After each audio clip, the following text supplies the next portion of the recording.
Voilà, bonjour à tous. Je suis bien heureux de vous accueillir dans le cadre donc, de cette série organisée par l'Académie des Beaux-Arts qui va durer jusqu'en février où plusieurs compositeurs, qu'ils soient d'ailleurs membres de l'Académie des Beaux-Arts comme je le suis ou des compositeurs tout simplement qui se sont beaucoup intéressés à l'opéra, comme je vois Philippe Hersan qui vient d'arriver et qui viendra dans quelques semaines vous présenter aussi ce qu'il a, sa vue de l'opéra. Donc, voilà, soit de l'Académie, soit hors de l'Académie, on va tous essayer de rendre témoignage de ce que c'est qu'écrire un opéra aujourd'hui, sa difficulté éventuelle, son intérêt, peut-être son avenir, quelquefois même son passé, d'où ça vient, est-ce que c'était facile tout le temps. Donc c'est plutôt un témoignage que je voudrais vous porter aujourd'hui autour de la création de l'opéra. Dans ce qui me concerne personnellement, j'en ai jusqu'ici écrit 3. Le premier, c'était Claude, en 2013, sur un livret de Robert Banater. Le second, ce fut Chirine, et sur un livret d'Atik Raimi en 2019. Et le dernier, je l'ai fait il y a 1 an et demi, c'était avec Olivier Py, il s'appelle Point d'orgue. C'est une sorte de suite imaginaire de la voix humaine de Poulenc. Donc c'est ces 3 opéras relativement différents qui ont signé un peu presque mon amour de l'opéra, car je suis quelqu'un qui vient d'un milieu qui n'a rien à voir avec l'opéra. Mon milieu familial, en fait, je n'écoutais pas ça du tout. C'était mon milieu familial et même milieu d'ailleurs assez populaire. Et je n'avais aucune... Je crois que le premier opéra auquel j'ai assisté, je devais avoir 30 ans, ce qui est invraisemblable. Et donc je me voyais vraiment très loin de devoir écrire un opéra. Pourtant, j'étais passionné de littérature, j'étais passionné de théâtre, j'étais passionné de cinéma. Mais voilà, je n'avais pas fait c'était une autre culture. Et il a fallu, et j'ai fui, je pense, l'opéra pendant 20 ou 25 ans. J'ai eu des propositions, car des personnes qui écoutaient certaines de mes pièces me disaient « mais je ne sais pas, il y a quelque chose dans la dramaturgie qui devrait faire que tu sois assez proche de cet art ». Et à chaque fois, j'essayais donc des projets, des livrets m'ont été proposés, des opéras. L'Opéra de Toulouse, je me souviens un moment, est venu vers moi pour me dire « ça vous intéresserait pas, ça? Je sais que littérairement, vous aimez telle œuvre de Pasolini, est-ce qu'on pourrait en faire ?» Et à chaque fois, je faisais en sorte de ne pas répondre, je fuyais jusqu'à ce que le projet s'anéantisse de lui-même. Donc c'est que j'avais un vrai problème avec l'opéra. Et par contre, certaines personnes pensaient qu'il y avait quelque chose à apprendre. Michel Tournier, par exemple, avait souhaité que je fasse un opéra. Il m'avait donné un très, très joli mot sur Le Roi des Aulnes. Il avait un opéra qui avait été fait par Michael Nyman. Et je crois qu'il n'en était pas complètement satisfait dans ce qu'il voulait. Il me dit « je pense que vous pourriez avoir une autre approche et que ce serait bien ». Puis voilà, je n'ai jamais malheureusement donné suite.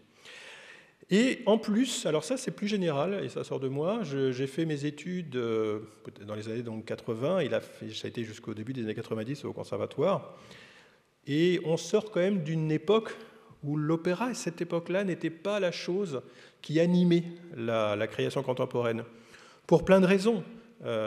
C'était des bonnes et des mauvaises raisons, comme toujours. Hein. Je pense qu'à ce moment-là, la création s'interrogeait à retrouver une autre grammaire, à inventer des pistes. Alors certains, c'était le sérialisme, le spectralisme, c'était le tonnerre. Enfin, on essaie de refaire une grammaire, de refaire une autre dramaturgie. Et je pense que l'opéra ne convenait pas à ça. L'opéra avait un passé très fort, avait un besoin dramaturgique. L'opéra nécessité d'être impur, de faire des citations d'autres musiques, et on était à une époque, d'une certaine manière, très pure, chacun dans son esthétique. Et je pense que ça... Voilà, moi je sais qu'on me décourageait, on me présentait l'opéra comme un art du passé, un art post-romantique qui n'avait aucun intérêt. Et donc voilà, j'étais un peu éduqué aussi au conservatoire et dans tous les milieux souvent de la musique contemporaine. Et si on regarde bien, il n'y avait pas tant de gens, de grands noms de la composition qui se livraient à l'opéra. Il y en avait évidemment. On a eu quelques grandes exceptions. Hein. Je citerai, pour ceux qui le connaissent, Ligeti avec Le Grand Macabre, qui est un grand chef-d'œuvre. Mais Ligeti, justement, avait une liberté d'approche stylistique, une liberté de jouer avec plein de choses, ce qui fait qu'il pouvait à la fois être dans la recherche d'une grammaire musicale nouvelle, et à la fois se laisser aller justement à une dramaturgie et une liberté dramaturgique. Et là, Le Grand Macabre est certainement un des meilleurs exemples qu'on ait dans dans les années 80. Donc, et du fait de mon engagement, de mon éducation personnelle, et du fait de ce climat qu'il y avait, Boulez disait il fallait brûler les maisons d'opéra. Donc c'est vrai que ça n'ouvrait pas la porte à quelqu'un qui avait des hésitations, il n'y allait pas véritablement. Alors moi j'étais accompagnateur de classe de chant, donc j'accompagnais évidemment en tant que pianiste des airs de Wagner et autres, donc j'avais quand même un contact. Mais c'est un contact voilà, qui n'était pas pour le fait d'écrire. J'en jouais. Certainement des choses à ce moment-là, quand j'avais 15-16 ans, que je faisais cette métier d'accompagnateur, me sont rentrées évidemment en moi, consciemment ou inconsciemment, et ces choses ont ressurgi 25 ans après, peut-être quand j'ai écrit Claude. Alors le premier opéra, comment il est venu? Je pense que Laurent Petit-Gérard, qui était à ce micro il y a je crois une quinzaine de jours, et certains y étaient peut-être, vous parlez un peu des commandes d'opéra, de comment on crée un opéra, en dehors de l'artistique, comment ça vient. Et moi, j'ai eu plutôt de la chance, parce que ce que je viens de vous dire, c'est que je ne cherchais pas à le faire, je le fuyais. Donc ça tombait plutôt mal que j'en fasse ça. Donc il a fallu que des personnalités viennent à moi. C'était le cas de Serge Dorny, qui dirigeait l'Opéra de Lyon, par des amis communs. Il a entendu parler d'un sujet qui m'intéressait. Je voulais, en fait, pour ne rien vous cacher, mettre en musique Théorème de Pasolini. J'ai beaucoup d'admiration pour Pasolini et je trouve que ça ferait un opéra. Je ne l'ai toujours pas fait, mais ça ferait un très bel opéra. Lui aussi, et donc il m'a essayé de me convoquer. Il me dit « J'aime bien votre musique, est-ce qu'on pourrait faire quelque chose ?» Lui me proposait des sujets, qu'en général je refusais. Donc c'était une sorte de duo comme ça, un peu bizarre, pendant un an. Donc c'était une demande vraiment de l'opéra. Et à ce moment-là, effectivement, quand ça vient de l'opéra, l'opéra est financé sur le budget de l'opéra, et donc il s'apprêtait à faire la commande lui-même sans avoir recours à l'État, et le produire. Ça coûte certainement 200 ou 300 000 euros chaque opéra, avec tout ce que... enfin, pas la commande, mais en tout cas l'opéra en entier. Et donc, comme il programmerait Turandot ou d'autres opéras. Donc ça, c'est, on va dire, une commande directe d'un opéra. Et donc, ce qui m'est arrivé là, c'était la meilleure chose, puisqu'on est sûr que ça va être joué. Mais par contre, dans ce cas, le directeur de l'opéra est aussi partie prenante. Et je voyais bien qu'il voulait aussi, de son côté, essayer de me faire aller vers le sujet qu'il souhaitait, ce que je peux tout à fait comprendre. Puis moi, j'essaie de tirer de mon côté vers mon sujet. C'est ce dialogue qui était tout à fait intéressant. Sinon, il y a la version « On rêve d'un opéra ». On rêve d'un opéra, c'est ce qui a été, Laurent vous a dit certainement il y a 15 jours, il rêvait de certains thèmes, Elephant Man ou autres, mais après, il vous a montré aussi la difficulté d'arriver justement à le faire partager, le faire prendre en charge par un opéra. Il a fallu payer des enregistrements privés quelquefois par lui-même. Et voilà, donc c'est autre chose, c'est une autre politique. Et puis aussi, il y a des commandes privées, d'opéra privés, je vous en parlerai après, puisque le deuxième opéra a été commandé de façon privée. Donc voilà, là c'est une commande d'opéra, elle n'est pas passée par une commande d'État, mais l'Opéra de Lyon a souhaité la faire. Et on est arrivé, après maintes discussions artistiques, souvent assez profondes d'ailleurs, à tomber d'accord sur un sujet qui nous est arrivé un peu par hasard, parce qu'on était sur 15 sujets en même temps, et tout à coup, Victor Hugo, Claude Gueux, Badinter. Badinter envoie un mot, Robert Badinter, l'ancien garde des Sceaux, il envoie un mot, il dit voilà, je connais la musique de Thierry Esquet, je sais que vous êtes en rapport avec lui, et moi, vous savez, ma liaison, si je puis dire, historique avec Victor Hugo, et il est assez hugolâtre, il le reconnaît lui-même, et si vous allez chez lui, il y a des portraits de Victor Hugo, tous les textes de Victor Hugo sont encadrés partout, et donc il souhaitait vraiment, en fait, faire un opéra qui témoigne artistiquement, sensiblement, de ce qui avait été le combat qu'on connaît tous, le combat contre la peine de mort. Et effectivement, il avait, sauf qu'il ne savait pas le faire, parce qu'il était, comme il m'a dit, détendu, écoutez Thierry, moi je suis novice. Et je lui dis, moi aussi, on est 2 novices en opéra, moi ça va être mon premier opéra, je ne sais pas où aller. L'avantage que je pouvais avoir d'ailleurs, et qui pouvait avoir aussi, mais qui pouvait être aussi un désavantage, c'était que je ne savais pas si j'allais faire un opéra plutôt avec des numéros, est-ce que j'allais faire un opéra plutôt plus théâtral, est-ce que j'allais faire un opéra plutôt plus debussiste, un opéra avec du théâtral. Je n'avais pas tellement de références, ne connaissant pas bien le milieu de l'opéra. Moi, mes références, elles étaient plutôt cinématographiques, d'une certaine manière, construction théâtrale, où je vais très très souvent au théâtre. Et lui, il a fait des essais sur la peine de mort, l'exécution ou autre, sur son expérience, mais il avait vraiment une ou deux pièces de théâtre.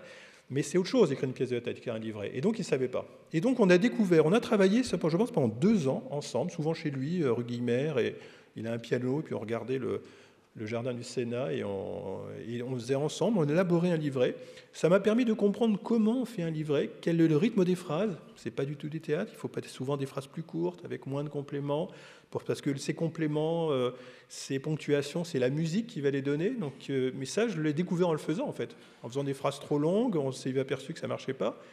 Et puis, on a assez rapidement eu des oppositions.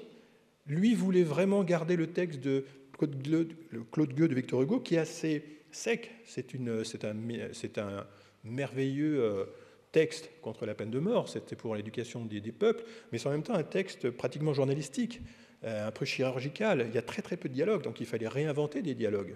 S'il y a un minimum de dialogues, c'est juste un dialogue qui suggère la portée politique de cette pièce, donc qui est donc c'est en fait l'ancêtre de Jean Valjean, c'est le dernier jour d'un condamné. Tout ça, ça va ensemble. C'est cette personne, c'est Claude, qui est pris parce qu'il a volé, on pense, du pain et qui s'est mis en prison. Et on le coupe d'une amitié solide qu'il est en train de nouer avec Albin, avec lequel il partage, pratiquement mystique, partage du pain avec Albin.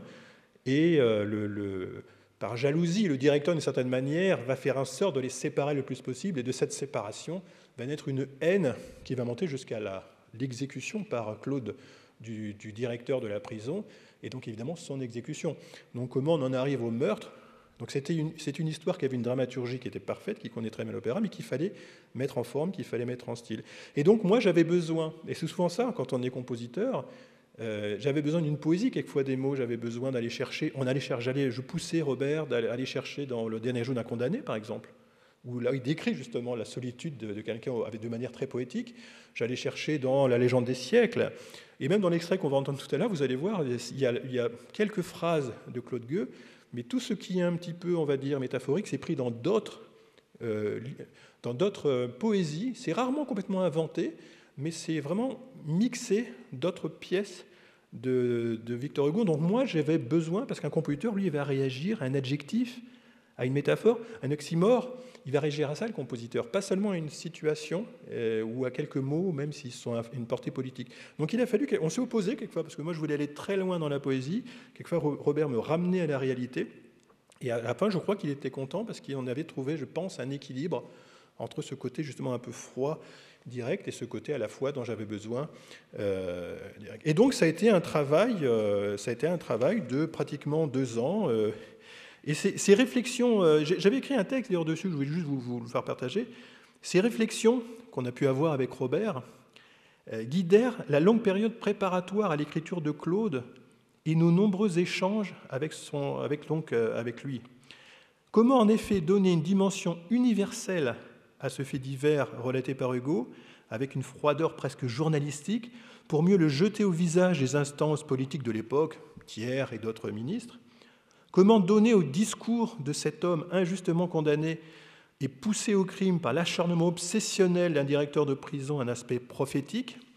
Comment traduire artistiquement, poétiquement, le combat politique de l'ancien garde des Sceaux de François Mitterrand, qui avait consacré une large part de son engagement politique à se mettre dans les pas de l'illustre écrivain pour faire aboutir cette lutte pour l'abolition de la peine de mort et l'amélioration des conditions de détention? Et c'est là que le compositeur rentre en scène. Comment on va faire, en fait? Comment il va faire pour donner cette impression d'universalité? Et je vais vous montrer tout au long des... On va écouter juste deux extraits de cet opéra. Je vais essayer de vous montrer comment j'ai essayé de faire pour aller vers ce côté un peu symbolique.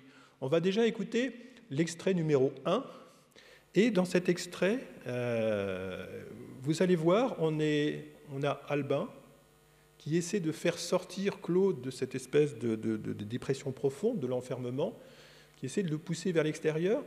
Et ça ne me suffisait pas. J'ai été chercher vous allez voir, c'est une sorte de chœur de petite fille qui raconte une sorte de romance, qui n'est pas une romance d'ailleurs, parce que ça finit par un viol, d'un contine de la Renaissance, qui intervient comme quelque chose, qui a une sorte de rêve. Ils sont appelés par ça. Donc j'ai essayé de donner de l'espace sonore avec ces sons qu'on entend en extérieur. Donc une deuxième couche de musique. Et puis, en même temps, j'ai essayé qu'il y ait des paroles d'Hugo, comme par exemple « La nuit fournit la mort et nourrit la mort ». Et vous allez avoir ça dans un autre chœur, qui est situé à un autre moment, à notre endroit de l'opéra, qui va chanter ces phrases qu'on entend au début de manière un petit peu presque subliminale. Et vous verrez et j'ai essayé que ces textes qu'on entend, qui sont des textes généraux sur justement l'ambition politique du roman de Victor Hugo, j'ai essayé que progressivement, tout au long de l'opéra, il monte, et vous verrez après, il culmine à la fin, jusqu'au dernier mot de l'opéra. Donc voilà, donner un peu de relief à ces scènes. Donc on va écouter ce premier extrait qui fait environ 5 minutes, mais de cette espèce de duo avec ces deux petites filles.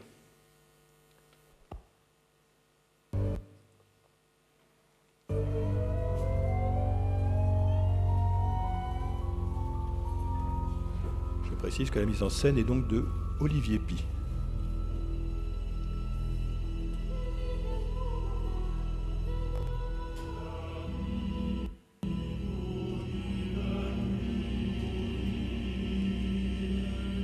Voilà ces chœurs lointains qu'on entend.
qu'on entende effectivement cette progression, car effectivement, vous avez vu donc plusieurs plans de musique, et c'est vrai que on voulait d'ailleurs avec Robert, qu'il y ait ce contrepoint comme ça de situation, le rêve incarné par ces filles qu'on entend au loin, ces chœurs effectivement qu'on entend monter progressivement, qui prennent le pas, qui prennent en fait à la fin cette comptine et qui l'hurlent. Et puis ces paroles, effectivement, cette fleur, vous la prenez, elle pue, ça c'est qu'on était cherché dans le dernier jour d'un condamné, ce mélange entre la froideur de certains propos et puis ce côté poétique. Et donc ça a été un moment fort. Moi, ça a été vraiment ma découverte de l'opéra. C'est là que j'ai rencontré effectivement Olivier Py. On se connaissait très peu, il connaissait un petit peu ma musique, moi aussi son travail. Et après, on en est arrivé à faire un opéra alors complètement ensemble. Et juste, on va écouter, on va dire vers la fin de l'opéra, on arrive vraiment au moment où Claude hurle, c'est ce qu'on va écouter dans l'extrait numéro 2, où Claude hurle son innocence de certaine manière, et où ce chœur, en fait, et les phrases qu'adressait Victor Hugo à Thiers et au ministre de l'époque, cette tête de l'homme du peuple, enrichissez-la, vous n'aurez pas à la couper. J'ai voulu progressivement, on les entendait au tout début de l'opéra de manière complètement subliminale, on reconnaissait à peine les syllabes, et j'ai voulu qu'elles soient hurlées pratiquement par le chœur jusqu'au déchaînement final. On écoute donc cet extrait juste vers la fin de l'opéra.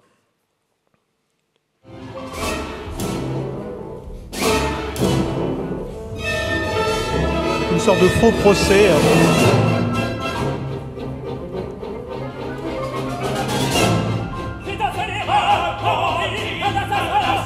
Une sorte de procès grotesque que voulait Robert Badinter.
Une fille, il me les a portées.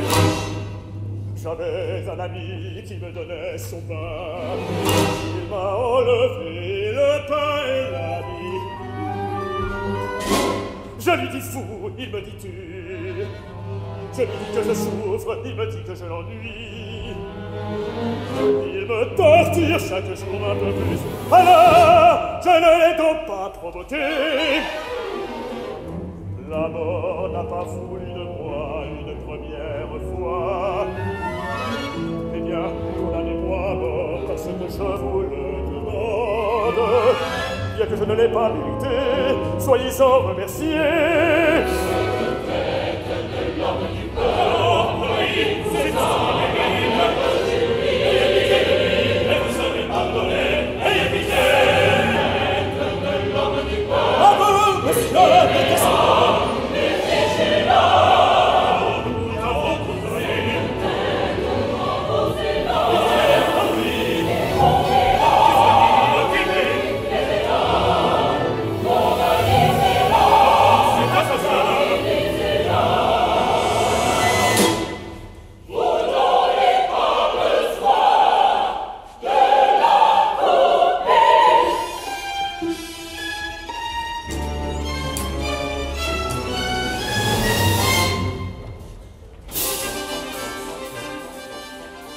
Dernière mesure de l'opéra, c'est dans cette ambiance un peu pratiquement de bacchanal, endiablé. Ça, je sais que c'est quelque chose, alors que souvent avec un librettiste comme Robert ou d'autres d'ailleurs, c'était depuis le début. Il vous dit, je veux qu'on termine avec une sorte de bacchanal qu'on voit qui se passe autour de cette guillotine qu'il ne pouvait plus voir évidemment, on s'imagine pourquoi.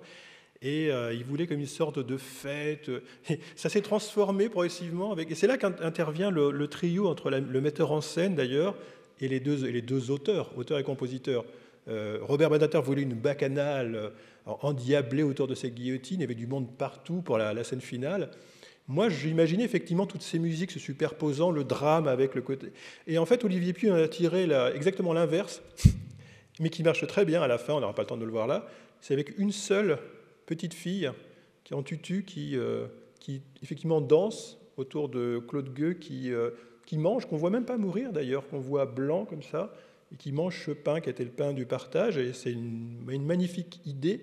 Donc c'est ce qui d'ailleurs m'a passionné dans l'opéra, et je pense qu'il passionne tous les auteurs d'opéra, et pour ça je pense que c'est un art d'avenir, et notamment actuellement, lorsqu'on voit les échanges qu'il peut y avoir entre l'art, entre les différentes formes d'art, c'est qu'on n'est pas seul, mais on a un texte, on a un metteur en scène, on peut avoir des peintres, on peut avoir des cinéastes, et c'est absolument des plasticiens. Et et l'un va effectivement prendre des idées, donner quelque chose. Et je sais qu'Olivier Puy, par exemple, qui était venu à la fin du projet, qui n'était pas au début de ce projet-là, pour plein de raisons, a complètement revivifié aussi, il a donné sa propre vue, mais tout en restant... Il a fait des choses, quelquefois, Olivier, qui étaient vraiment, quelquefois, un peu conceptuelles par rapport à des sujets. Je lui dis, c'est quelquefois, non, cette opéra de Verdi, t'es un peu loin. Mais là, non, du fait que c'était une création, il est resté très, très proche du texte, proche des idées musicales, proche des idées de Robert Badinter, et c'est je pense, une de ces belles mises en scène. Olivier étant quelqu'un qui, ce qui n'est pas le cas de tous les metteurs en scène, peut chanter toutes les répliques de chaque chanteur. Il peut dire si le chanteur est parti un temps avant, un temps après, ce qui dans le genre de musique n'est quand même pas simple. On n'aurait pas écouté, voilà, c'est quand même pas Fidelio ou Les Noces de Figaro. Donc il est capable, donc c'est rare, mais c'est passionnant. Et donc il ressent très bien les choses, il est vraiment rentré dans le texte. Donc c'était ma première expérience d'opéra. Et alors la seconde, c'est justement avec lui. Enfin, exactement, pour être franc, là, je vais en parler en deuxième, alors que c'est celle que j'ai faite en dernier, c'est mon plus récent opéra, c'est Point d'orgue, mais il a été créé pendant malheureusement, il a fait comme beaucoup de productions d'opéra, il devait être fait en 2020, au début 21, au Théâtre des Champs-Élysées. Moi, je l'ai écrit en 2020, au début du Covid. D'ailleurs, je m'y suis mis le premier jour, nous avons été enfermés en mai 2020. Ça a été mon opéra Covid, j'ai commencé là. D'ailleurs, c'est une des raisons pour lesquelles je l'ai terminé, d'ailleurs, parce que j'ai eu le temps pour le coup, je suis resté chez moi.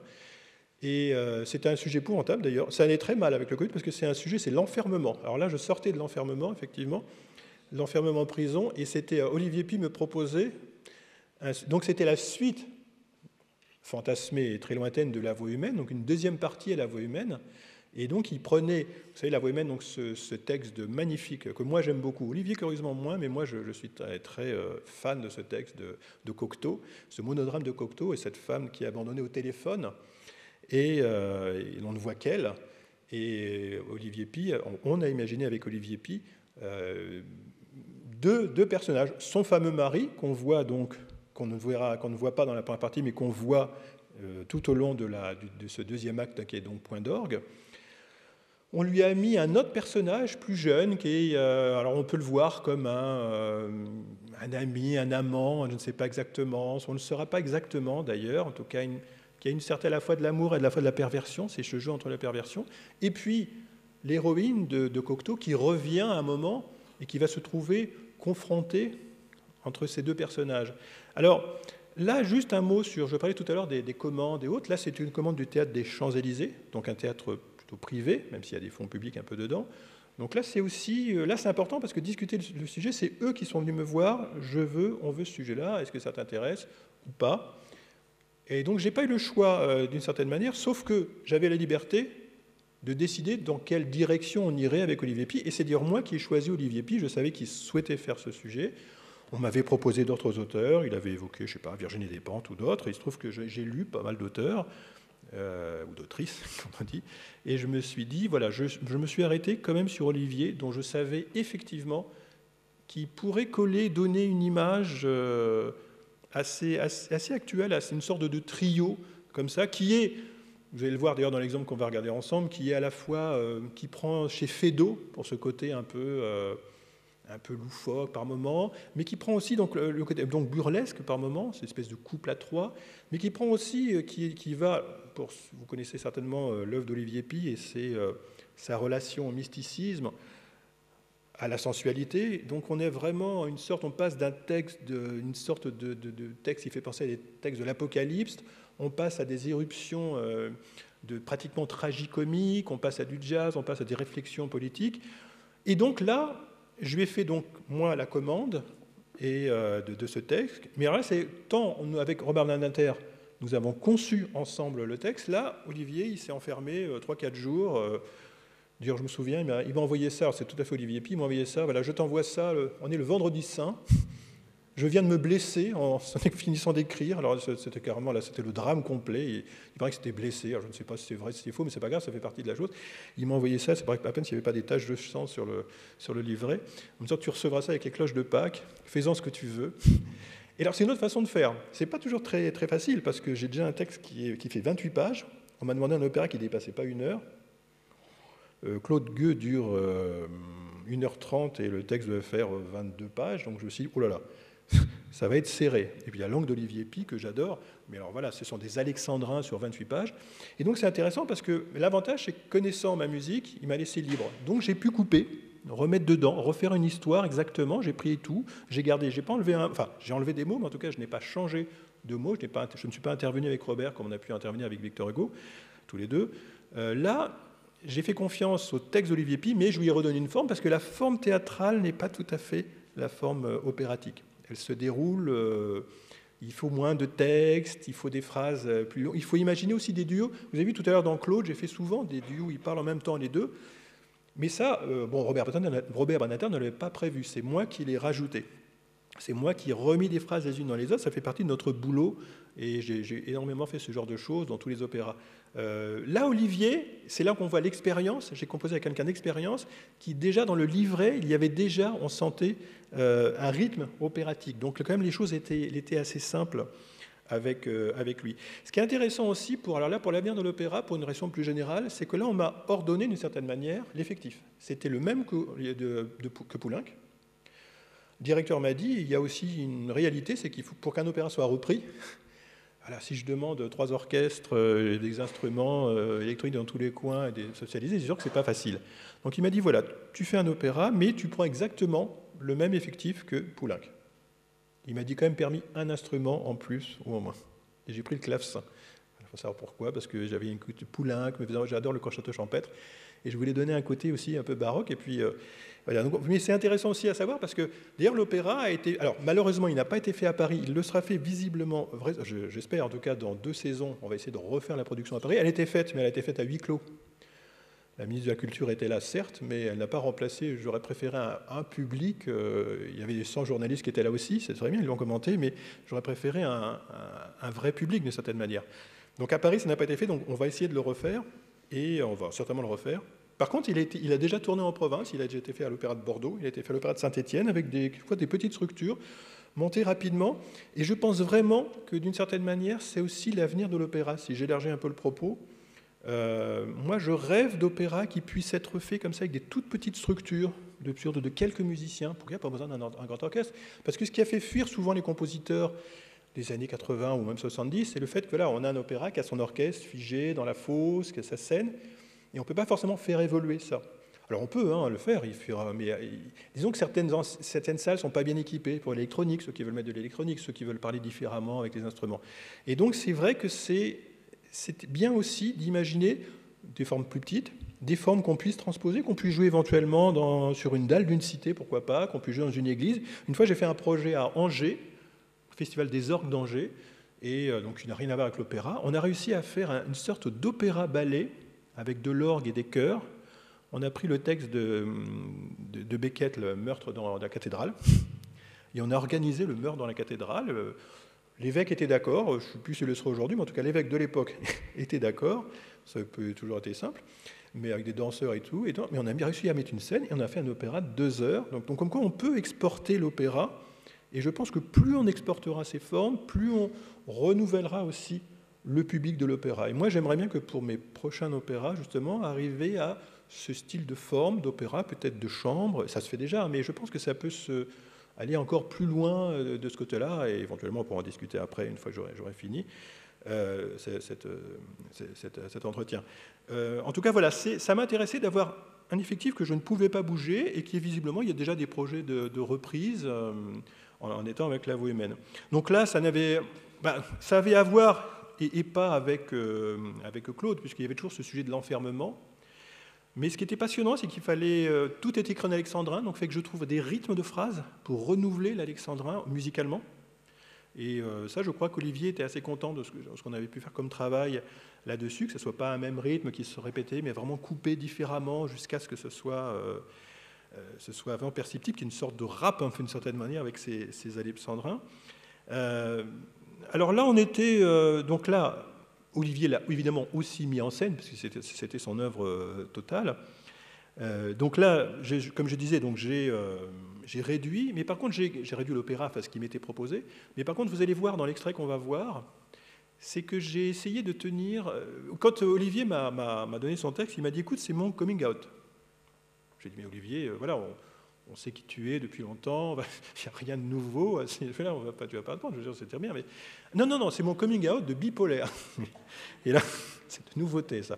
Et c'est vrai que vous allez voir dans cette... Alors, mais pour moi, c'est très bien, parce que, d'une certaine manière, alors, je pense pas, je ne sais pas si je suis bipolaire, je sais peut-être, mais en tout cas, c'est pas flagrant dans mon comportement, j'ai d'autres problèmes que celui-là. Et c'était intéressant de me mettre dans la peau de... Alors, sans parler d'Olivier Pied, de cette situation d'un personnage que vous allez voir qui est joué comme Claude par Jean-Sébastien Bou, excusez-moi, et qui est donc, vous allez voir dans cette scène, il y a Jean-Chrétien Bou qui est enfermé dans une dépression et d'une force absolument, qui vraiment, il est anéanti, justement par l'absence donc de sa femme qu'il a quittée, et en même temps il ne sait pas où il va. Et en même temps, cet être, une sorte de pervers, un troublion pervers, qui est joué magnifiquement par Cyril Dubois, qui a été une découverte, qui est joué des rôles quelquefois d'amoureux transis dans certains opéras de Massenet, et là qui s'est retrouvé, vous allez le voir tout de suite, dans une situation invraisemblable, qui essaie de le séduire, de le sortir de sa dépression par des jeux, alors des jeux souvent un peu pervers, et on a cette espèce, des jeux de rôle aussi, si tu étais Mozart, si tu étais la mort. Et l'autre essaie progressivement, on va le voir, essayer de sortir de cette dépression, puis y retomber progressivement. Et donc ce jeu de caractère qui se joue quelquefois à 10 secondes a été passionnant pour un compositeur, parce qu'il fallait, moi qui étais plutôt des longues progressions hautes, là j'étais obligé de couper. Et donc c'est évidemment un moyen de renouvellement du style qui est important. Et puis surtout, je me reprochais moi-même d'ailleurs, et les critiques ont été très bonnes pour Claude, mais par contre, moi, je me trouvais, et certains de mes amis, et je trouvais que je n'avais pas assez fait chanter tout simplement, c'est-à-dire que je n'avais pas assez utilisé la voix, je faisais trop confiance uniquement à l'orchestre, à tout ce qu'il y a autour, à la rythmique, et pas assez au jeu des acteurs, au texte, mais pas assez. Or, à un moment, l'opéra, c'est du chant. Et je me suis dit, là, je veux aller plus loin. Et je n'ai profité de ce côté justement, et vous allez voir quelquefois certains extraits dont on va entendre là, vous allez voir, je pensais à Idoménée de Mozart, à certains airs qui sont invraisemblables de caipette vocale, si je puis dire, que je n'aurais jamais utilisé dans Claude. Et là, je me suis poussé à développer ce côté justement plus lyrique, aller vraiment au cœur de la voix dans cet opéra. Donc nous allons écouter justement un moment où vous allez voir donc... Jean-Sébastien Bou, donc enfermé, mais qui progressivement essaie de faire sortir ce jeu de rôle entre les deux. C'est ce qu'on va écouter dans cet extrait. Et bien à la fin, ça retombe dans l'obscure dépression. C'est l'extrait numéro 3 que nous écoutons maintenant, donc de l'extrait de Point d'orgue, mis en scène par Olivier Py, au Théâtre des Champs-Élysées.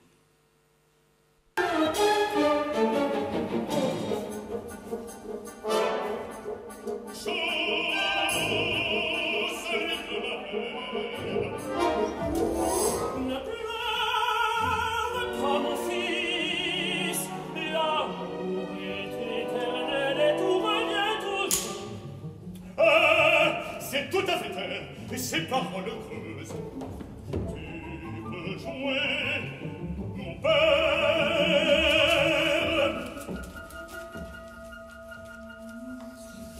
Il va falloir trouver la loi morale en toi, la loi morale.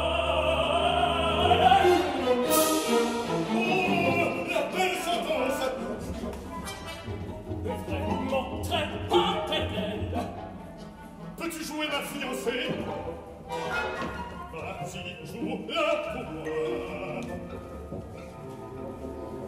Reviens, oh mon amour, je t'en supplie. Reviens, il y a entre nous un état indéchirable. Oui,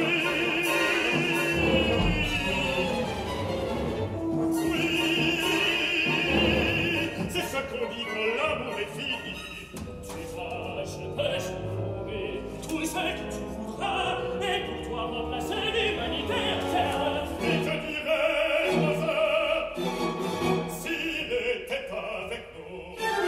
Ah, mais ça sent mauvais, ouvrez grand les fenêtres. J'ai vu la partition, elle est très ennuyeuse. Il n'y a rien à voir, j'ai envie de champagne. Oh, ça c'est puissant, ça m'amuse vraiment. Oh, tu peux tout jouer, vraiment, c'est prodigieux, tu peux tout jouer. Et Dieu, que dirait-il? Si, qu'as-tu fait, toi que voilà de ma parole? Ce serait cruel, il ne dirait rien d'autre. Cherche-moi dans ta vie, et non pas dans le ciel. C'est encore plus cruel. Dieu, un grand salaud, un grand salaud, un grand salaud. Ah ça, je m'en doutais. Et ensuite, qui d'autre? Tu peux jouer la mort, ce n'est pas difficile. Je suis la vérité, la seule vérité.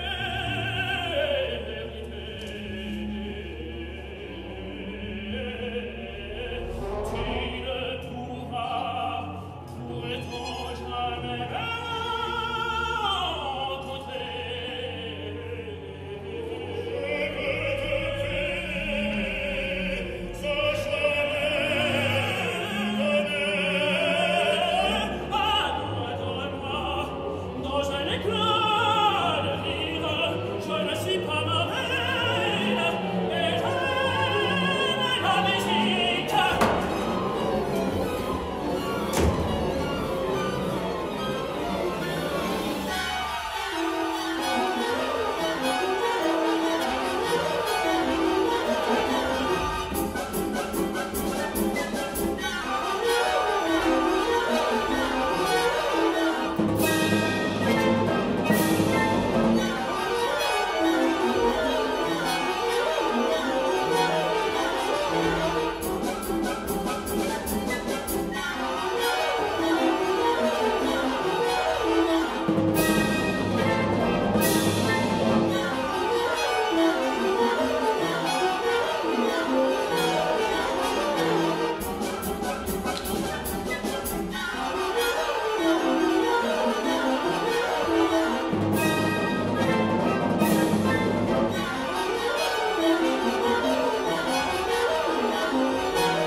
Voici la ville humaine, on s'amusait au jour.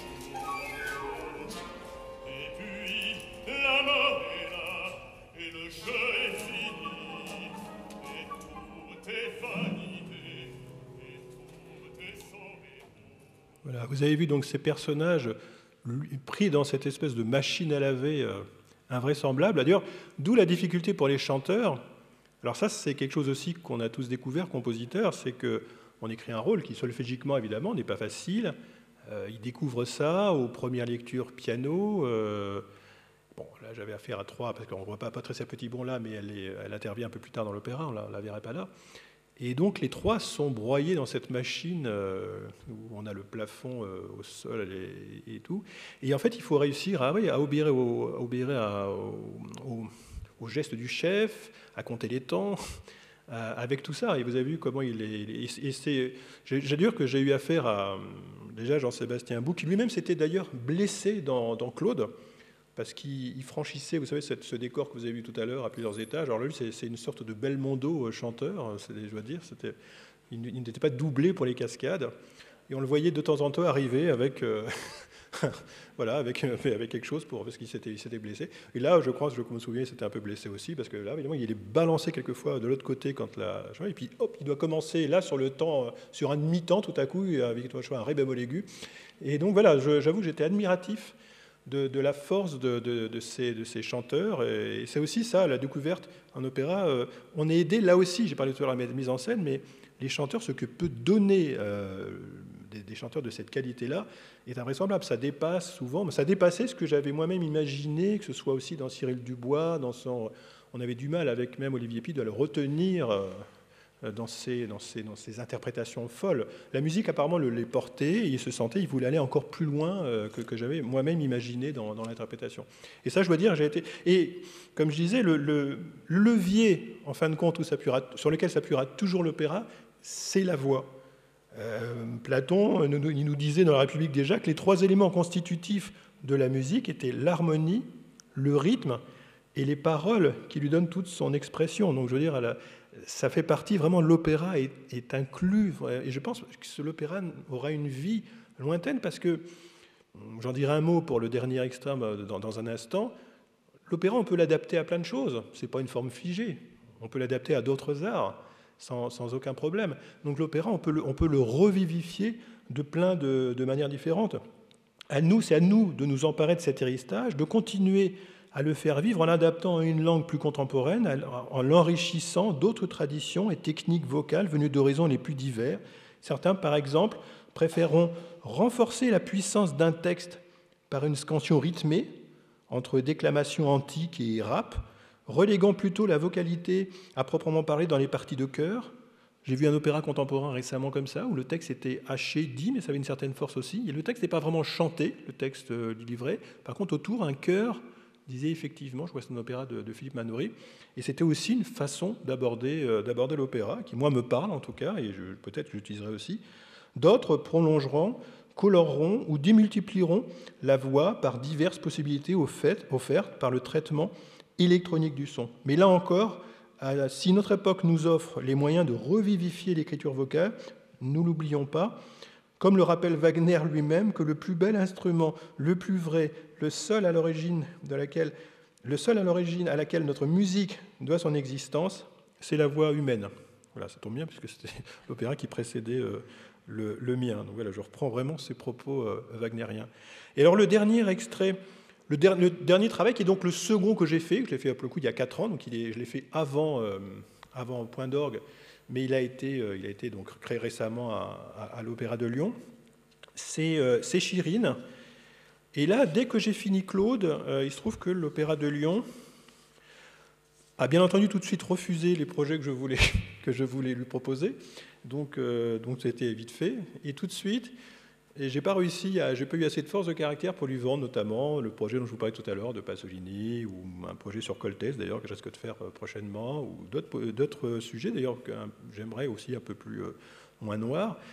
Et m'a embarqué dans cette aventure orientale, Chirine, légende persane du XIIe siècle, Nezami, le poète, c'était un univers d'ailleurs, je ne le cache pas, qui était assez loin. Moi, je me suis énormément intéressé à la Chine ancienne quand j'étais adolescent, je connaissais énormément les civilisations chinoises, j'étais passionné, je le suis toujours. Mais curieusement, cette partie de l'Orient n'est pas quelque chose que je connaissais bien en profondeur, que je ressentais bien. Et je me suis dit, écoute, le meilleur moyen de me renouveler après une œuvre comme Claude, c'est justement aussi de prendre un sujet que tu ne connais pas forcément très bien. Voilà, ce n'est pas... le roman, en l'occurrence, s'appelait Rosro et Chirine, n'était pas traduit, mais il se trouve qu'il m'a mis en relation tout de suite avec Atik Raimi, écrivain donc, qui a eu il y a quelques années le prix Goncourt, qui est un écrivain qui est, lui, d'origine irano-afghane, qui vit à Paris, mais qui a traduit lui-même, en fait, le texte, et qui a pris, évidemment, le texte doit faire 1500 pages, donc ça c'est une autre difficulté. Quoi faire avec une sorte de légende comme ça, qui se passe sur plusieurs générations? Et là, tout notre travail, ça a été vraiment d'essayer de créer des personnages, en fait, mais qui qui puisse avoir une logique d'évolution du début jusqu'à la fin, parce qu'il n'y a rien de pire que de voir quelque chose qui est historique comme ça. Ça ne marche pas forcément bien à l'opéra, donc il fallait essayer de refaire une dramaturgie et éviter le côté uniquement, voilà, première génération, deuxième génération, le père, le grand-père, le fils, l'assassinat de l'un par l'autre. C'est une histoire très très complexe, même à la fin j'avais du mal moi-même à la comprendre. Mais j'ai essayé, mon boulot de compositeur, c'est d'essayer de la rendre un peu lisible en donnant une musique qui était suffisamment suggestive pour le faire. Mais il y a autre chose qui m'intéresse de vous dire là, je parlais tout à l'heure d'ouverture de l'opéra, et je me suis dit là aussi, c'est un moyen de confronter aussi diverses cultures. Vous allez voir, Chirine, évidemment, j'aurais pu utiliser que l'orchestre de Lyon, c'était même ce qui m'était nettement conseillé, pour des raisons budgétaires d'ailleurs. Et tout de suite, j'ai dit non, moi je pense qu'on peut prendre aussi, moi je suis un improvisateur alors, pour certains me connaissent comme ça, ou au piano d'ailleurs, récemment ici d'ailleurs, mais surtout, bon, je suis un organiste, un improvisateur aussi, et donc l'improvisation, ça me parle particulièrement, je pense que c'est 98% de la musique qui a pu se faire dans le monde et qui continuera à se faire. Donc je pensais que c'était important qu'il y ait cette part improvisée aussi, de musique improvisée à l'intérieur de l'opéra. Et donc j'ai été écouter des musiciens dans des bars, dans des restaurants. Ça fait aussi partie du boulot préparatoire d'un opéra. Pendant quelques mois, j'ai été écouter des musiciens que Haïtik m'a conseillé dans divers pays, qui jouaient le soir, comme je faisais quand moi j'étais accordéoniste de bal à 8 ans. Je faisais des bals comme ça dans les restaurants, dans les salons de l'enfance, à l'époque je ne sais où, dans je ne sais pas quel stade. Et j'étais les voir, ils font la même chose magnifiquement. Ils improvisent pendant des dîners, avec souvent, et j'ai été écouter ces modes, les modes iraniens, arméniens, ces instruments. J'ai discuté avec eux, j'ai quelquefois improvisé. Moi, je ne joue pas ces instruments, mais je veux dire, quelquefois, quand il y avait un instrument, un piano ou autre, voilà, que je pouvais glisser quelques notes, je le faisais. Et donc, on a discuté, j'écoutais, et j'ai essayé de prendre certains de ces instruments et de les mettre au sein de l'orchestre. Donc, j'ai pu en prendre que 3. Un tomba, qui est un instrument de percussion, une flûte doudouk, une flûte bellule. J'ai pris les 2 flûtes, mais c'est joué par la même personne, doudouk étant plutôt le versant arménien. Et c'était d'ailleurs des musiciens arméniens, d'origine plutôt arménienne, qui étaient là, mais bon, c'est le même monde à ce moment-là, évidemment, au moment de cette époque de la Perse. Et surtout, le kanoun, qui est une sorte que vous allez entendre dans l'extrait qui va venir, qui est une sorte de sitar. Mais le problème était que je voulais quand même qu'ils gardent leur approche improvisée. Je ne voulais pas seulement qu'ils soient là à suivre et jouer do, mi bémol en place, je voulais qu'ils gardent leur côté musicien qui improvise, tout en ayant une musique qui n'est pas improvisée. Ils ont à côté 80 musiciens, ils ont des chanteurs au-dessus qui répondent, et donc il fallait que je leur laisse un cadre suffisamment d'écriture, c'est en écrivant la mélodie, mais un style d'ornementation, mais en leur laissant la possibilité de changer un peu sans que ça diffère. Alors tout l'opéra n'est pas avec eux, mais j'essaie qu'à des moments, on ait vraiment cette couleur. Et là, on aussi que ça ne soit pas non plus kitsch, et qu'il n'y ait pas que ces instruments-là qui jouent, mais que ce soit inséré. Par moments, je joue avec la sitar mélangeant à la harpe, on ne sait pas si c'est l'un, si c'est l'autre.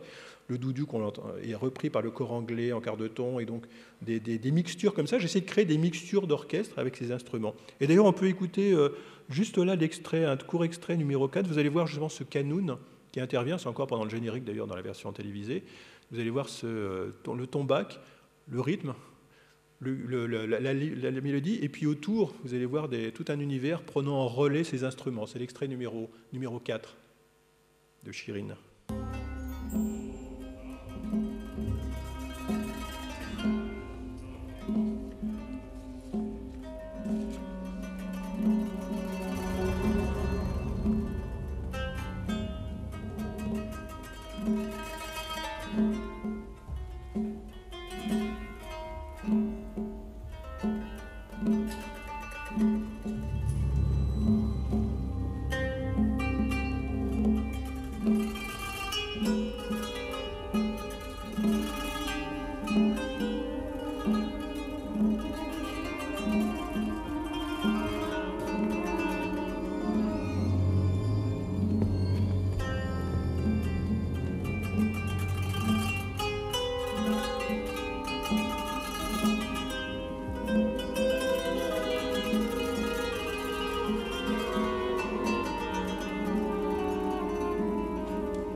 secret de ce monde un peu lunaire où se mélange ce côté oriental et ce côté donc occidental.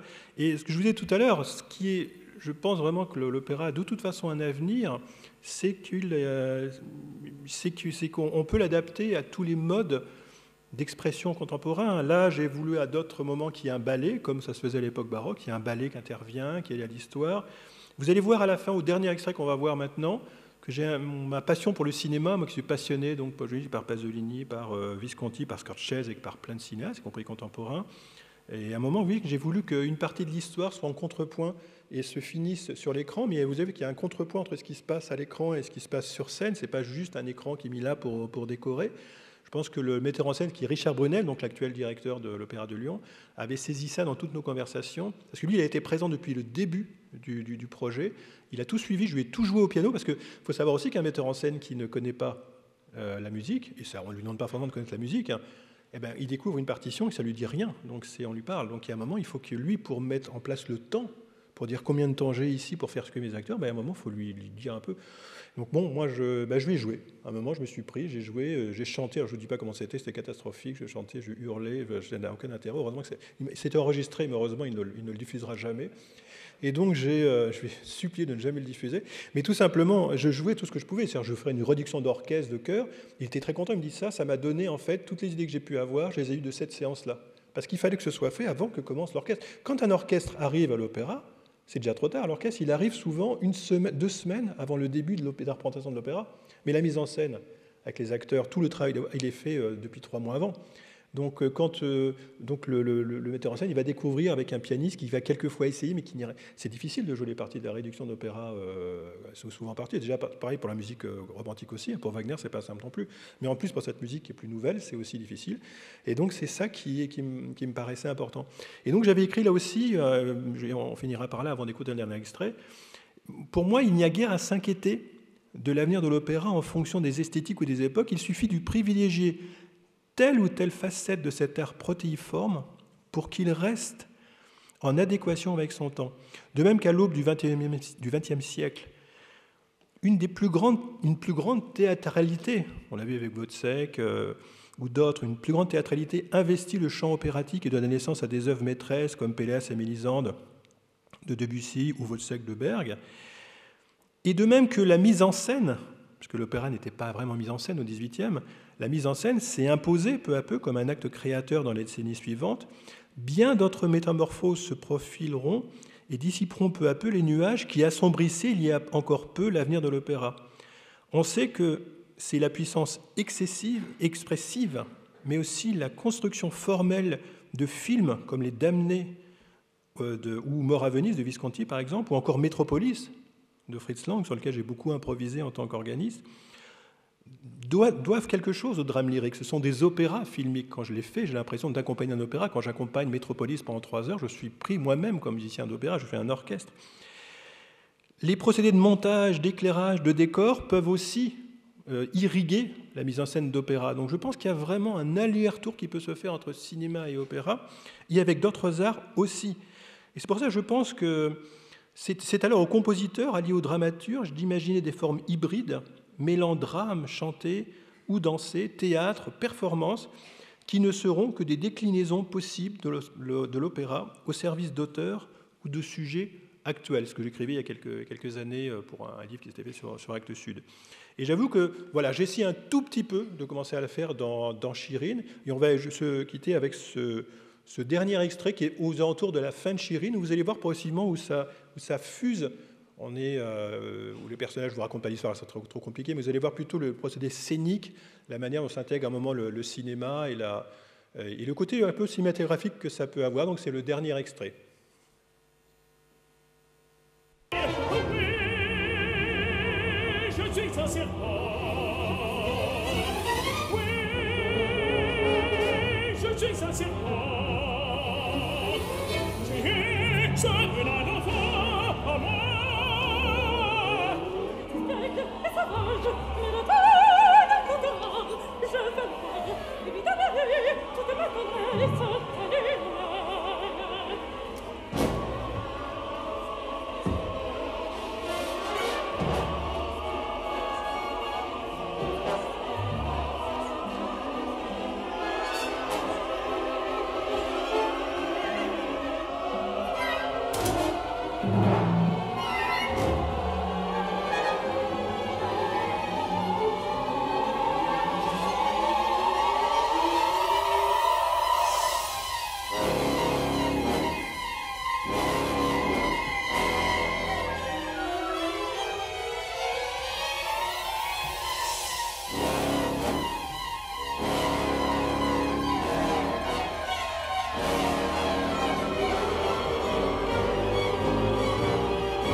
envahissent en paix. Subissez dans ton tristesse quelque temps, puis emportez comme une pleine lune, vous avez dans mon jardin comme une fleur épanouie. Votre majesté, à vous, cher royaume, mes rêves et ma liberté. Je vous donnerai pouvoir sur tout le peuple, mais que cela, je maintiendrai votre majesté.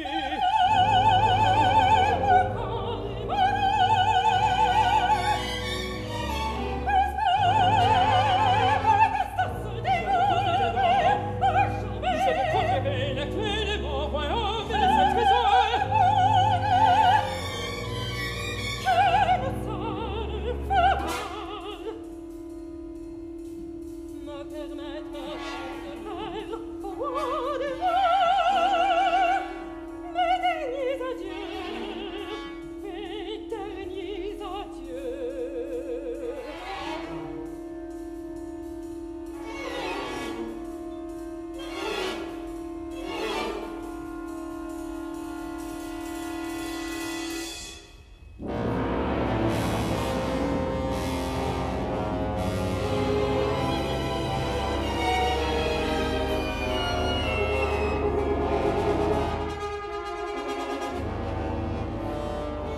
Voilà. Et j'ai été assez content. Une des choses qui m'a le plus ravi pour cet opéra, c'est que justement on parle beaucoup du public. Et là, le public était au rendez-vous parce qu'on a réussi. L'opéra a été joué 6 fois plus la générale. Et toutes les représentations étaient complètes. Et je dois dire que c'est quelquefois entre le choix du sujet, la politique de l'opéra, et d'un public aussi, donc aussi avec pas mal de jeunes de banlieue et autres qui sont venus écouter et qu'on a interrogés souvent à la fin et qui a été vraiment, qui sont restés et qui ont parlé souvent après de ce qu'ils avaient ressenti dans l'opéra. Donc comme quoi, si on peut terminer par ces messages, je pense qu'il y a une possibilité, il y a un avenir à l'opéra. Il suffit aussi d'aller soit dans les sujets, dans les manières de le mettre en scène, dans les manières de jouer. Je pense qu'il y a un avenir vraiment possible à cet art protéiforme et comme disait donc Wagner, cet art total. Donc voilà, peut-être maintenant, si vous aviez c'est le moment, si certains ont des questions, on a un petit moment pour y répondre, je le ferai avec grand plaisir. Merci à vous.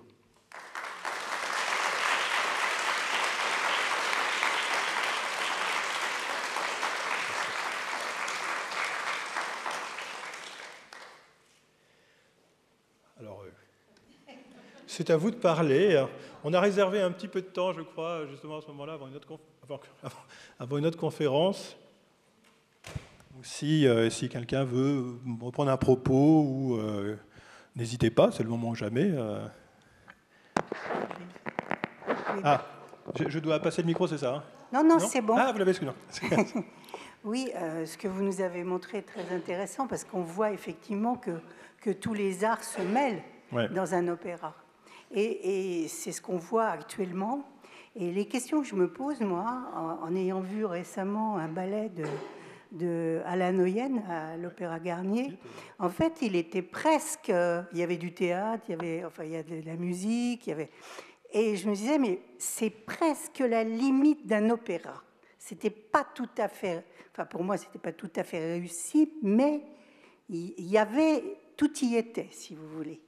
Ça, c'est la première chose, c'est qu'on voit que le ballet, en soi... il doit dire quelque chose, il doit revisiter des choses et qui va vers l'opéra. Et la deuxième chose que, alors là, on n'a peut-être pas vu, c'est que les opéras anciens, 18e siècle, je pense toujours aux Indes galantes parce que ça m'avait tellement frappé que, voilà. Et bon, là, je vais aller voir Salomé, je ne sais pas ce que ça va donner, mais en réalité, on revisite l'opéra. Oui. L'opéra est vivant dans la mesure où il est de notre siècle aussi et qu'il dit des choses de notre siècle. Voilà. Donc ça... oui, mais merci bien pour cette intervention. Oui, je trouve que c'est très intéressant ce que vous avez montré, parce que ça montre aussi la difficulté aussi de composer et de faire en sorte que le texte se mêle bien. Ce que vous avez raconté là-dessus, c'est très intéressant. Et vous savez, moi, c'est des questions que je me pose pour les prochains opéras. Je ne veux pas refaire les mêmes, il faut que je trouve d'autres idées. Et ça, c'est le problème du renouvellement qu'on a tous, les créateurs. J'ai aussi Emmerich, les architectes et autres. Et voilà, on est tous là. Et moi, je ne sais pas. J'ai déjà une commande en opéra, mais j'hésite à la confirmer parce que est-ce que je pourrais faire quelque chose de nouveau? Comment je pourrais justement mêler ces arts aussi différents? J'étais aussi donc à Garny, j'étais invité pour ce ballet de Owen dont vous parlez à l'instant. Effectivement, j'ai trouvé que c'était une assez belle forme qui mélangeait le mime, le théâtre, le ballet. C'est une manière d'intégrer. Moi, j'aime le ballet comme ça. D'ailleurs, alors on ne l'a pas vu ici, mais j'ai intégré un moment un ballet. Je voulais qu'une des scènes où il y a une sorte vraiment d'union, mais un petit peu rageuse entre les deux qui est au milieu, j'ai voulu qu'elles viennent d'une sorte de ballet et qu'eux soient un ballet avec leurs ombres. Il y a des ombres qui commencent pratiquement, eux, ils prennent la suite des faux personnages, ils prennent la suite du ballet. J'ai voulu que le ballet soit intégré aussi dans l'histoire qui raconte quelque chose. Mais vous avez raison, on renouvelle, mais enfin, on va chercher souvent avant. Ça sera pas, c'est pas une nouveauté, ça. Donc, au XVIIIe, il y avait un rapport avec le ballet qu'on a quelquefois perdu après. Donc, au XVIIIe, il y avait vous parlez des Ingalandes, très bien. En fait, on a perdu l'opéra ballet. Oui, on a perdu. Il va revenir différemment. On va refaire le ballet. Et puis il y a d'autres arts qu'on peut éventuellement, évidemment, de nos jours intégrer aussi. Alors, le cinéma en est un aussi, mais il y en a beaucoup d'autres. Oui, merci. Oui. Allô. Tu as une question, Emmerich? Emmerich Zublena, donc notre collègue architecte. À plusieurs reprises, tu as dit, tu viens encore de le dire, l'opéra a un avenir. Il s'est perdu. Quelle est la période où, au fond, cet opéra s'est égaré, n'a plus existé? Tu le situes comment?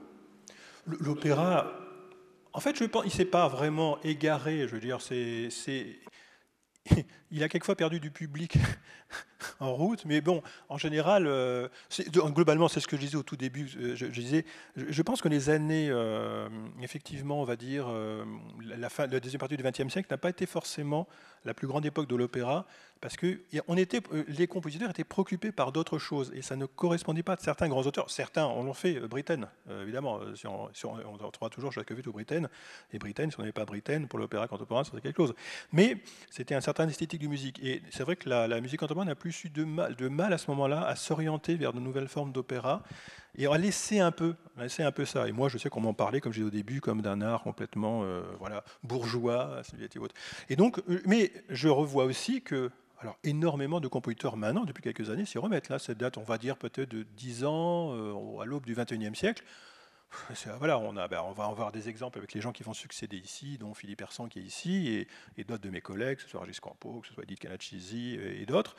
Et outre-Atlantique, on a des gens comme Thomas Hadès qui ont mis La Tempête de Shakespeare et autres. Donc on voit ce retour en grâce de l'idée opératique et qui revient. Maintenant, attention, il faut arriver aussi à former un nouveau public. Et j'en discutais avec les nouveaux directeurs de théâtre, j'en discutais avec le théâtre du Châtelet ou surtout du TCE récemment, du théâtre des Champs-Élysées.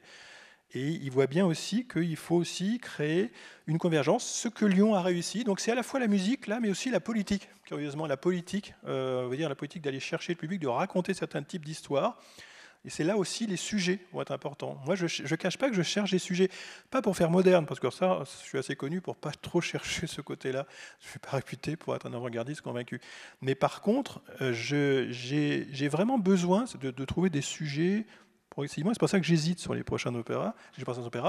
Trouver des sujets plus actuels, des sujets sur l'illusion, des sujets sur, pourquoi pas même sur l'écologie, enfin sur d'autres sujets, mais surtout trouver des sujets qui m'ont été aussi inspirés par une centaine d'années de cinéma et par choses. J'ai besoin de trouver ce type de façon de raconter une histoire. J'essaie déjà de le faire un petit peu là avec mes opéras, mais je pense que je peux aller encore plus loin. Et donc, ça va être une adéquation avec un écrivain un jour. Je sais que Laurent Godet, avec qui j'ai déjà travaillé, s'est intéressé. Alors, je lui dis, Laurent, on propose, faisons quelque chose, des sujets. Je sais pas, il y a des sujets. On n'a jamais mis l'opéra sur les textes de. Le meilleur des mondes, par exemple, c'est un sujet justement qui pourrait être assez actuel sur l'illusion entre la technique et l'humain. Ça m'intéresse relativement bien. Je sais que Spielberg prévoit de faire un film dessus depuis un certain temps. Mais moi, j'aimerais que c'est un des sujets sur lesquels je m'intéresserais. En le refaisant, en retravaillant dessus, ça serait inintéressant. Ça serait pas inintéressant. Ça peut parler vraiment technique, l'humain, l'inhumain. Enfin, ça pourrait vraiment parler à la société actuelle. Voilà. Et donc, j'ai vu en tout cas avec Chirine que ce sujet-là, curieusement. Je ne m'y attendais pas du tout, je pensais qu'on aurait un problème de remplissage de public. Je me suis dit, 6 fois un opéra, comme ça, 2 heures, vraiment, ça va être un bide total. Et pas du tout, on a refusé des gens jusqu'à la dernière. Donc c'est plutôt un bon signe. Alors c'est pas grâce à moi, c'est aussi, surtout grâce à aussi à la politique dans la ville, de placer l'opéra au centre de la ville, avec pas mal de jeunes qui viennent autour de l'opéra. Voilà, il y a aussi toute une politique autour qu'il faut faire autour de l'opéra, pour un peu le désacraliser. Et c'est pas seulement le rôle des auteurs et des compositeurs, mais on a aussi le rôle quand même principal. Là, il faut l'assumer. Oui. Allez-y. Il y a quelqu'un d'autre là? Non. Brigitte Terzier, aussi une de mes collègues à l'Académie des Beaux-Arts. Ça va être court. Je crois que l'opéra, elle n'a jamais été aussi présente que maintenant, curieusement. Peut-être. Parce qu'on est dans une époque d'individualisme effréné, et passons dans la rue et voyons qu'est-ce qui se passe. Eh bien, c'est exactement un opéra. Oui, c'est un peu ça. C'est ça l'opéra pour moi. Ouais. Alors, le problème, c'est qu'il y a une telle richesse dans l'opéra de tous les siècles que c'est un peu plombant, si vous voulez. Et surtout les grands musiciens comme vous, vous êtes tellement talentueux. Et moi, j'aimerais de la vulgarité, mais une vulgarité travaillée, évidemment. Il faut aller dans la rue. Il faut faire un opéra de notre époque. Et pour ça, c'est pas seulement dans les costumes, dans la mise en scène, dans les paroles. Tout ça, ça converge assez bien. Le problème, c'est que la musique est trop belle. La musique, c'est pas trop belle, je le dis dans un sens bête, mais elle est trop travaillée, elle est trop magnifique, elle est grandiose. Et moi, je ne vois que des choses grandioses là. Et c'est très bien. Je suis très admirative de ça. Mais si on veut amener les gens à l'opéra, il faut lui montrer qu'elle est aussi un opéra actuellement. Mais il faut la trouver. Vous savez, il y avait alors c'est un film, vous adorez les films. Il y a eu ce film qui s'appelait Les Misérables. Ouais. Il a montré les quartiers, mais c'est un opéra fantastique. Tout le monde est dans son individualité, dans sa communauté. Tout le monde a des principes. Tout le monde, et sont grandioses. C'est du Racine, tout ça. Il est extraordinaire, je dois dire, ce metteur en scène. C'est ce que je disais à l'instant en disant que j'aimerais bien, moi, trouver justement certains auteurs qui veulent justement mettre des sujets de notre époque. Et effectivement, je disais tout à l'heure aussi, trouver des formes d'opéra qu'on puisse sortir quelquefois des maisons d'opéra, justement. Et c'est possible, hein, ça se fait dans des petites salles, dans des petites quand j'avais fait effectivement à Angers, je disais, sur des petites auditions comme ça, avec quelques auteurs. Je pense que c'est aussi le moyen de faire dériver l'opéra sur quelque chose qui soit plus en adéquation directe et qui ne se rend pas avec uniquement la scène et quelque chose effectivement de travailler, de mise en scène, de plein de choses. Et donc je suis d'accord, mais c'est pour ça que c'est ce que moi j'essaie aussi de trouver, justement, c'est pour ça que j'hésite sur les nouveaux sujets et les collaborations, pour trouver ce type de rapport. Et voilà, mais c'est pas toujours évident de trouver l'auteur qui va vouloir faire ça et moi qui va me mettre à cette portée-là. Voilà, mais ça c'est de la recherche des années qui viennent. Et je pense que c'est la recherche pour nous tous compositeurs d'ailleurs. Mais tu as raison, effectivement. S'il vous plaît, une question. Oui, s'il vous plaît. Oui, d'abord une petite remarque. Il y a 2 semaines, j'avais interrogé Laurent Petit-Girard sur c'était quoi la spécificité au XXIe siècle de composer un opéra. Il avait fait une réponse que j'avais trouvée un peu amère, c'est-à-dire qu'il avait parlé des difficultés qu'il avait avec les directeurs d'opéra, le fait qu'il avait dû effectivement investir parce qu'il trouvait que les directeurs d'opéra imposaient trop leur vue. Je trouve que votre présentation était beaucoup plus rassurante parce que vous parlez plus de collaboration, etc. Alors, ma question, mais je suis juste un mélomane, donc je vais sûrement dire des grosses bêtises. J'ai eu l'impression qu'il y a une époque où la musique opéra était faite pour permettre aux divas de briller, était vraiment spécifique à l'opéra. Avec Wagner, ça a été, comme vous dites, musique très, très totale. Je ne connais pas bien Boulez, mais je ne suis pas sûr que la musique de Boulez serait très, très, très possible dans l'opéra. Au XXIe siècle, est-ce qu'il y aura un type de musique à composer pour l'opéra qui est différente de ce qu'on fait pour un orchestre, ou est-ce que c'est la même chose? Ça rejoint un peu là, ce que disait Brigitte à l'instant, d'une certaine manière. Musique composée pour l'opéra, est-ce qu'on va rechercher à trouver justement une musique qui est plus compréhensible par voilà, par beaucoup de gens, mais il faut faire attention non plus de ne pas tomber dans quelque chose une sorte de soupe un peu. C'est toujours une équipe difficile à trouver. Hein, c'est le fait d'essayer de parler à...